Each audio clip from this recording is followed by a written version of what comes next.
The debate is no longer whether or not food shortages will occur. It is already common knowledge that shortages have already arrived. Simply going to your local grocery or big box shop will demonstrate this. It may not be severe in your location, but certain goods are clearly in limited supply. So should you be concerned? And is it too late to prepare? You should be concerned. But the good news is that it is not too late to prepare. Many of us witnessed something we never expected to see in our lifetimes last year. I'm talking to the 2020 toilet paper shortage. Why are there grocery store shortages?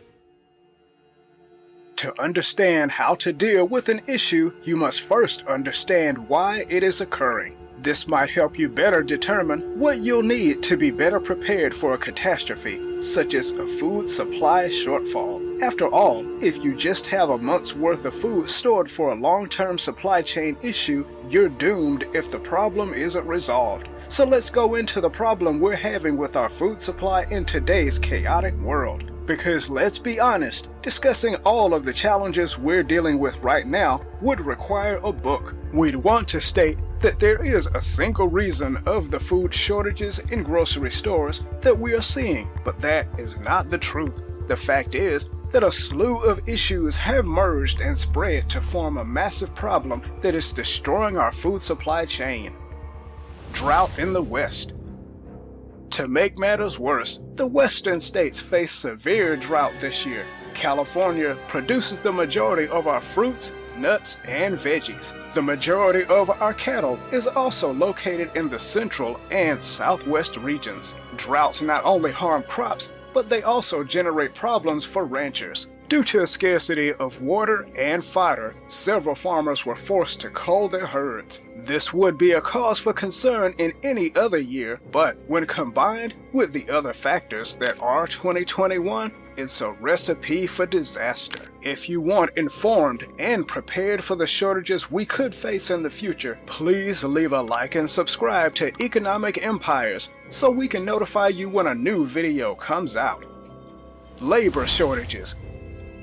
Labor shortages are a significant component of the supply chain problem. The majority of our food is transported across the country by truck and rail. We also have a large amount of food being brought into western ports by cargo ship. There have recently been reports that several cargo ships are stranded off the western coast of the United States. This is due to a severe lack of dock workers as well as a severe shortage of truck drivers. This means that hundreds of cargo containers are waiting to be unloaded on ports. A number of causes contribute to the shortage of truckers. During last year's lockdowns, many truckers lost their jobs, and several remained on unemployment, never returning to work. Trucking licenses were not given in California owing to the DMV's closure in March 2020. As a result, replacing or expanding trucking fleets was nearly difficult, and today many truck drivers must choose between their employment and the jab. Oil shortages, fuel price hikes. Since January of this year, gas prices have gone up a lot. You'd have to live on the moon to not know about it. Well, that's what happens when a country stops being oil dependent. But that's a topic for another post. Since oil is a big part of our supply chain, these prices will definitely affect not only our food supply, but also food prices. Fuel prices affect everything we do, and it hurts when it costs almost as much to fill up your tank as it does to pay your monthly water bill. You pay for most of these price hikes not only at the gas pump, but also at the grocery store, when you shop online, when you pay your electric bill, etc. The price of oil affects almost every part of our daily lives. Even if you drive an electric car, your electricity comes from a company, and that company's prices are affected by the price of oil. Fertilizer shortages. China bans sales of phosphates. Most of the food in the grocery store has some form of corn in it. If you eat the typical American diet, you probably don't realize how much corn you eat, but traditional ways of farming, like growing corn, depend on fertilizer, and there are shortages of fertilizer and price hikes. Almost always these problems are passed on to the customer. China's ban on phosphate exports is the main reason why fertilizer prices are going up, and there aren't enough of them. This doesn't have a big effect on the US, but a lot of other countries get their phosphates from China. This will make the market less stable and cause prices to go up. The fact that the US makes a lot of fertilizer in the Gulf region, which was shut down by Hurricane Ida, doesn't help either. Lockdowns from last year are a strain.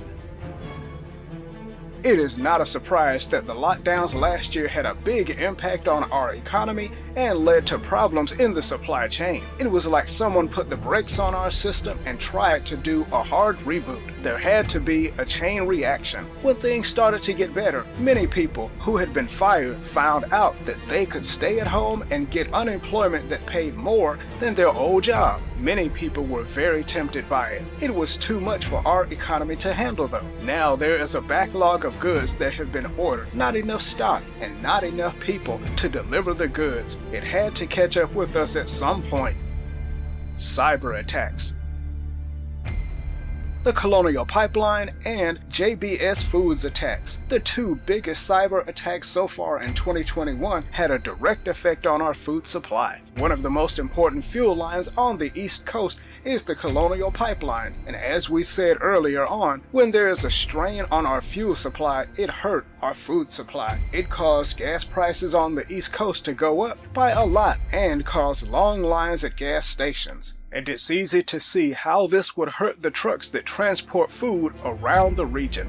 The attack on JBS Foods broke down one of the biggest companies in the world that processes meat. Even though there didn't seem to be a shortage of meat, it's likely that the price of meat went up because of it. When a company pays an $11 million ransom to get back control of its computers, you can be sure that the loss will be passed on to the customer. Buying in a rush.